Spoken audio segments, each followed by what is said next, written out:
so sure. I know that the description of what I'm supposed to say is about tap dancing. So, what you saw just now had a few tap steps. Did you notice that? Yeah. Okay, so then I'll talk to you about tap dance a little bit anyway.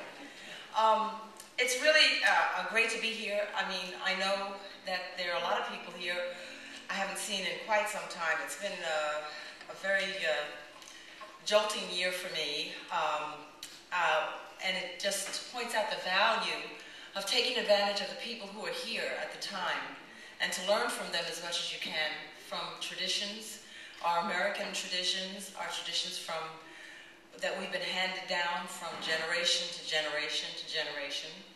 I know that my mom, who passed away in April, always used to tell me stories about the club that she belonged to called the Noisarels, and they were a dance club that was, they did ballroom dancing. They did the dancing that you see on the screen, and they would come to their parents' dances, and in the intermission they would put on a show. I mean, everybody was putting on shows. You know, it was like almost like that Mickey Rooney thing that he's always said, oh, well, let's just put on a show, you know, and all of a sudden magically everybody just gets up and bursts out and there's a show, you know.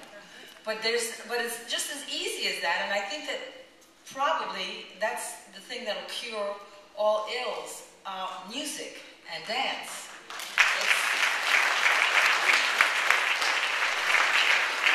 Maybe it's too simple for some people to understand, but that's the way I see it. It's, the arts are really, if allowed, that would solve the whole problem. Louis Armstrong always said it. All of the great musicians have always said it. They traveled and traveled and traveled, and I know I took a big band just recently in May to the Emirates, where we played the three cities, Abu Dhabi, Al Ain, and Dubai. And Victor Goings got a group of guys together, some students and some of the guys from Jazz at Lincoln Center. And I got Andre DeShields and Inga Ballard and Karen Calloway Williams, and we just put on a show, you know, like Mickey Rooney. So strung a few things together, and it was so easy to communicate with people at that time. And then I realized that Duke Ellington's music didn't have a chance to go to the UAE because he died before the United Arab Emirates was united. So that was one place in all the world that he never traveled to. But he did a lot of traveling.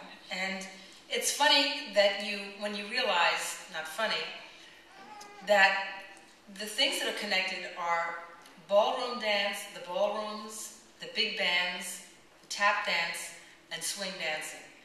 It's all a matter of history, of development, and it's probably the history of tap dance is inextricably intertwined. How about those words? I know Frank is not here, but he would really, you know, he loves those words. Inextricably intertwined with the history of ballroom dance, specifically the Lindy Hop. And lots of people have different names for the Lindy Hop. The Lindy Hop, swing, jive, and jitterbug. I know my partner, Kent, we go to a lot of dance competitions, not to necessarily be a part of it. Of course, we've taken up the tango and we're doing the rumba and the samba, but we go there to watch. And we saw this category called jive, and I said, what the hell is that? You know, I mean, but it was this, you know. So you learn something every day, and so now I have that word in my vocabulary. But everything has a lot in common.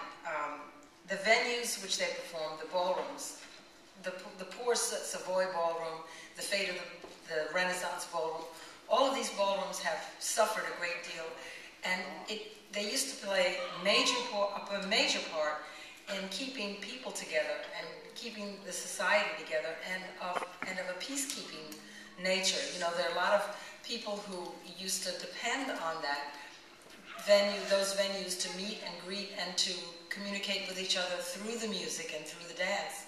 And it's sorely missed, but I think it's on the uprise, because if you look at your television, you have the shows So You Think You Can Dance and Dancing with the Stars, and big bands are coming back. So you can hear at any given venue. I know, Lana, where are you? Lana Turner.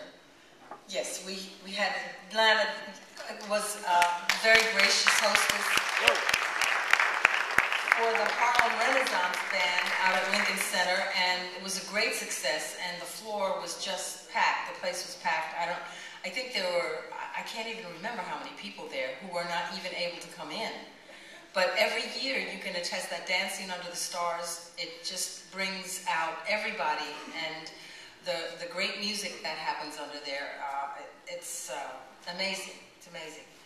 But now if you Google, I started Googling, and that was the worst thing I could have done. I have so many pieces of paper about the history of the Lindy, of tap dance, of a lot of the different types of dancing. But the one thing that I just wanted to tell you a couple of stories, and one is about the history of tap dance as I learned it from a director friend, Sheldon Epps, when we were on a project together called Juba, which turns out to be the nickname for William Henry Lane, who was the father, or recognized father, of what we call tap dance today.